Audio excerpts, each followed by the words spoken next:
I don't know if you've ever been called the greatest something. You know, maybe it was at school, you were the number one sports person, or you were the most voted to be successful outside of school, or maybe you're the one who needs the most deodorant. Whatever it is, you know, we all like to have something, well, maybe not the last one, about the most or the greatest. But it does come with a fair bit of responsibility, especially when others are labelling it on you in a very heavy, serious way. We're going to have a chat today to a man who has been regarded by many as the greatest detective that Australia has ever had. That is a pretty lofty title to be put on somebody. He's a homicide detective. He's seen a lot of things that none of us wish to see. There's a lot we can learn from him, the way he approaches life, the way he stays on mission, as it were, knowing the why of what he's doing. We're going to hear from Ron Iddles in just a moment. As we mentioned, arguably, I don't think he would say it, Australia's greatest ever detective. Just before we get there, if you love this podcast, would you please rate it, review it, follow it, share it with friends? Just one friend even. Hey, this is a great one. I'd love you to listen to this. We do that because, for us, it's always free, these podcasts. We're just trying to get the word out as far as we can to make sure that people are connected to the podcast and connected to stories that can help them change their lives for the better. That's the aim of it. So doing all those things we mentioned, rating, reviewing, sharing, following, all that sort of stuff, just helps all the algorithms do that, and we'd love the word to get out a bit further. All right, let's get stuck into this interview with Ron Iddles. Ron, thank you so much for your time. And it's great to be with you finally. Good on you, Ron. Let's talk a bit about why you got into the Police Association in the first place. Was it always something as a kid that you wanted to be a copper? Look, I got into the police force, I think, initially growing up in the country on a farm.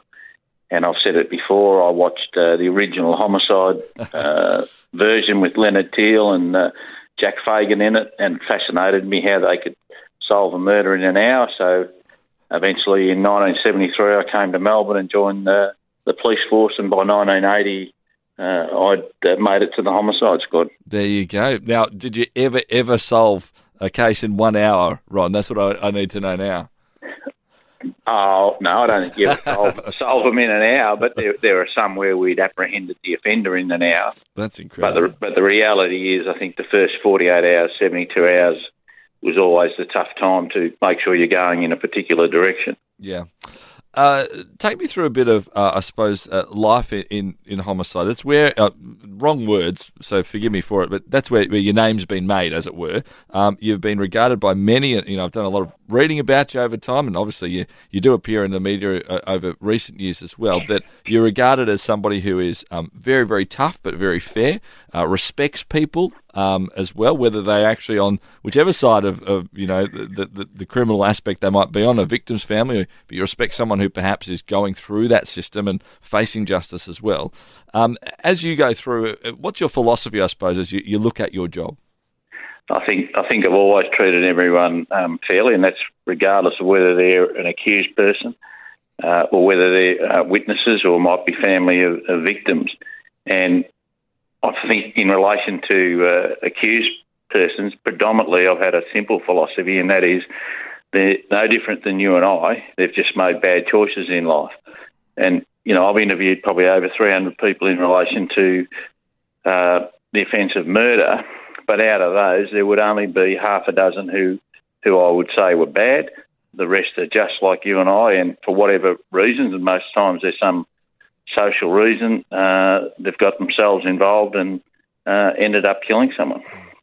Ron, that's quite a remarkable understanding to have. You've said 300 people, 300 murders you've investigated, and to still have this understanding that you think people have that, most of them are actually pretty good. I mean, it's just some remarkable strength in yourself to be able to keep doing. I'm sure you would have had opportunities over time to just go, everyone, just this whole world seems to it's going to hell in the handbasket. I think when you deal with things which are negative all the time, and I think there was a period probably after about 10 years of homicide work that I changed in relation to my own family. I didn't want them going out at night, and you started to put up a bit of a fence around. And then it's a matter of readjusting and thinking, well, hang on a minute, most of the people I've dealt with aren't that bad. And as I say, they've made bad choices. And what I always found is there were two things that you could give them that cost nothing. One is the ability to listen to them, and the second thing was the ability to understand the situation they were in and actually show them some genuine empathy. And if you did that 9 times out of 10, they told you the story. Mm. I'm led to believe also that you've got one of your theories is you always start by, when you sit down with someone, you just start straight out by asking them, did you do it too? It's sort of a way to start it from there. Is that true? Look, a lot of the times that is true. If I was going to interview someone, you might you just get a little bit of background first and then say, I'm going to interview you about the circumstances surrounding the death of Bill Smith. Now, tell me what happened tonight, or did you do it? Mm. Now, people don't like to lie. It causes stress and anxiety, but I've travelled around the world, and I think in about 87% of interviews that are conducted, quite often the direct question's not asked. Did you do it? Mm. It's remarkable that that's not actually what it is. I mean, it must lead you, actually open up some doors, even if they're covering up a lie, that it gives you a hint to run down and chase something down, perhaps. Well, the first thing is if the person turns around to me and says, I don't know what you're talking about, or I didn't do it, then it's just pretty simple. You move to the next thing, which is, okay, I want you to tell me everywhere you were between point A and point B in time. And then it's about, I guess, getting a commitment from and locking them into their story. And then basically you just work on disproving the story, or if you've got facts which dispute it, eventually you put the facts to them. Mm. Ron, I'm wondering, I sort of, as I've read about your story and obviously knew I had this opportunity to have a chat to you today, I put myself as much as I could into your shoes. And the thing that sort of, touched me so much was I went, I don't know how I could keep going with my family. I think that it would be really hard for me to separate work and life sometimes, to separate some of the bad things that do happen, even if they are by good people, and to be able to just actually have that bit of hope in life, have that bit of positivity in life, and have some, I suppose, some real zest and positivity within myself as well.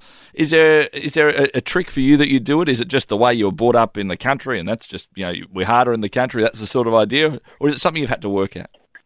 I think I've had to work at it. I don't think you can go out and deal with death nearly every day of your working life and then just go home and switch off or think that doesn't exist. So it was something I think that I had to work at, and I got to the stage where once I drove basically home and pulled in the driveway, to a certain extent that was it. But I think I've had a supportive wife, for nearly 40 years.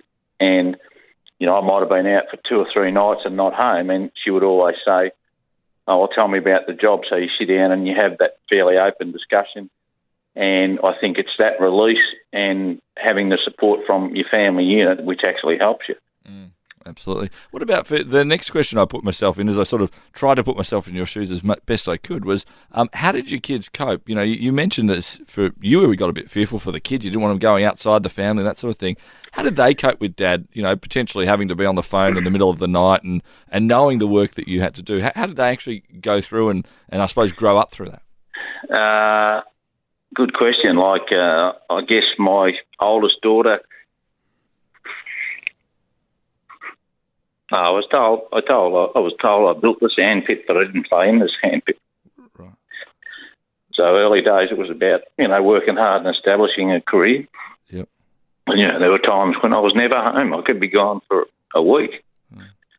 I think that was hard on them.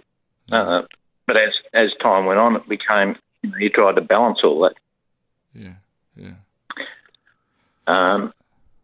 And, you could talk to any of my 3 kids and, if the phone rang at 2 o'clock in the morning, I always went out in the kitchen. The bedrooms weren't far away, and, Colleen, my wife, would say, oh, Matthew heard you last night, you're going to a shooting or you're going somewhere. Mm. And they just knew that was life, that Dad packed up and away he went. Yeah. How do they cope with that now, I suppose? How is it, when I think they're adults now, most of your kids, or certainly, definitely living independently in that regards. What's the relationship like there? Have they shared with you a bit more of what life was like and what it means for them, the fact that you have done so much good in this world? I think that's the other side of the coin of it. They've all grown up, and as you said, they're adults now. And my wife's kept a scrapbook of nearly every homicide that I've been to, so they're able to look at that, reflect on that, and see the good work that I've done for the community. And they're appreciative of that. I still do some public speaking, and they quite often come to those nights to hear some of the stories I've got to share. One of the things that, I as I read a bit about your story too, Ron, was that I think there was one case in particular where you there was enough evidence to arrest somebody, you arrested them, and then you had this sort of niggling feeling that maybe this wasn't quite right. And you actually went about and started just realising and actually went the full way to disprove that this person actually hadn't done it anymore. It takes someone big to admit that they're wrong, first of all. Could you explain a bit of the relief that you felt? And I suppose, was it ever frowned upon by others that, no, hold on, if we made arrests, we hang tough together and we say that's what we're going to do? No, I don't think it was frowned upon. I built myself a reputation of being honest, fair, and I had credibility. But when I charged this person, it was to do with the murder of a man by the name of Tom Seck, who was the security guard killed outside Casablancas in Cranbourne. And I interviewed this person and he said he didn't do it. But I had sufficient evidence from some eyewitnesses which indicated the contrary. So he was ultimately charged and remanded in custody. I think after about 10 days I went and saw him and he said, Ron, I'll tell you now, I didn't do it.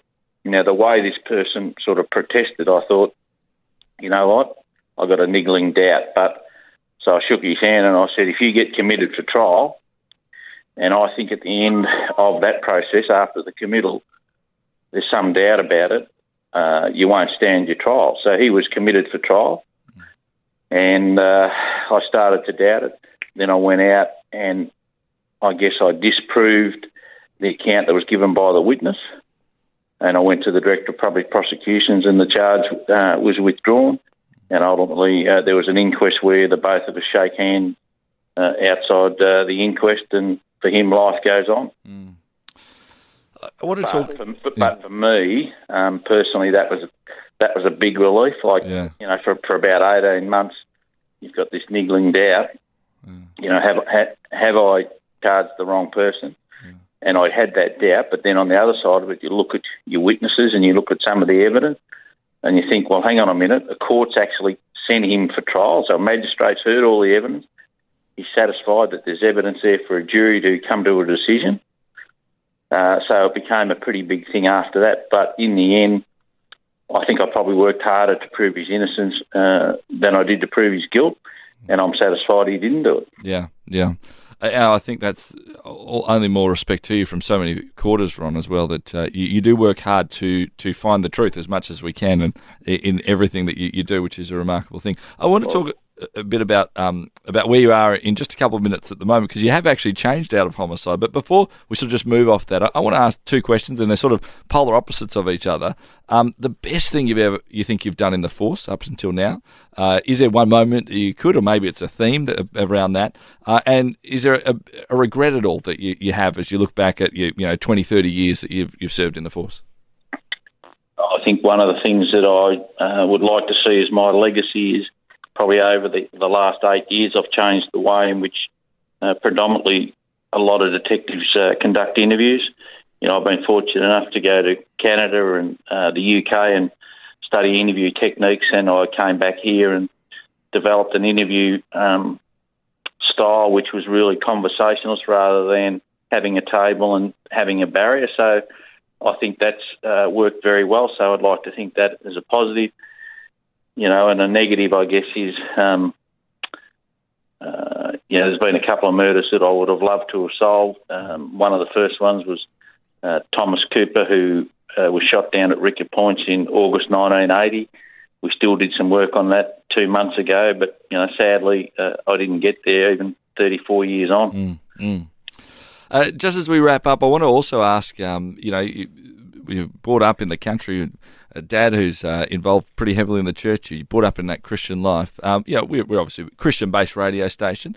What role does faith actually play in your life as you go about the work that you do? Oh, look, I think I always say there's three things. You've got to be that's physical, emotional, and spiritual. And for some people, spiritual can mean, I think, many things. It's about believing in something, but I was brought up in the Christian faith. So for me, it's always about looking after people. It's about being truthful. It's being about honest. It's being about true to myself. I don't go out there and, preach the word or do anything like that, but I think it's the way in which I operate that people can see that maybe I'm a little bit different. Yeah. And I'm going to finish with this because you've got one of those unique nicknames that has been given to you, which I'd just love to hear how you respond to it. You've been known in the past as the Great Man. Now, you're respected by victims' families greatly. Some of those people you put away, I know they've got out of jail, they've had a coffee with you. Many parts of the media and within the force as well, they all consider you, to be that great man. It's a nickname that sort of hung around a little bit too. What does it mean when you hear that, when someone sort of refers that to you? What does it do for you as you hear it? I shudder because I've never wanted to be different than anybody else, right? All I wanted to do is to do a good job. So when colleagues used to call me that, I'd say, listen, just drop off it. I'm part of the team. Yeah. I have an Australian Police Medal, which was given to me Australia Day 2001, but I don't put the initials after my name because it's just the way that I've been. Whilst I respect those who put me up for it, I've always just wanted to be Ron Iddles and not different to anybody else and not put myself on a pedestal. Absolutely. Well, Ron, you've served not only the police force, not only the victims and the victims' families well. You've served, indeed, our entire community so well for many, many years. We really appreciate you being so honest about your journey, what it means for your family, for yourself, and your hopes and your dreams for the future as well. Thank you so much for taking the time that you've given us to share with us tonight and just give us a bit of an insight into your life and your role. Absolute pleasure. Thanks for that. My guest on Towards Understanding, Ron Iddles. Share your brand, your event, your message across 90 Christian radio stations and major cities in Australia and New Zealand by sponsoring Towards Understanding, hosted by Clayton Bielan. More than 210,000 people tune into Towards Understanding each week, and with just one sponsorship, you'll reach this immense engaged audience. Find out more about this exciting and unique opportunity now on the sponsorship page at positivemedia.com.au.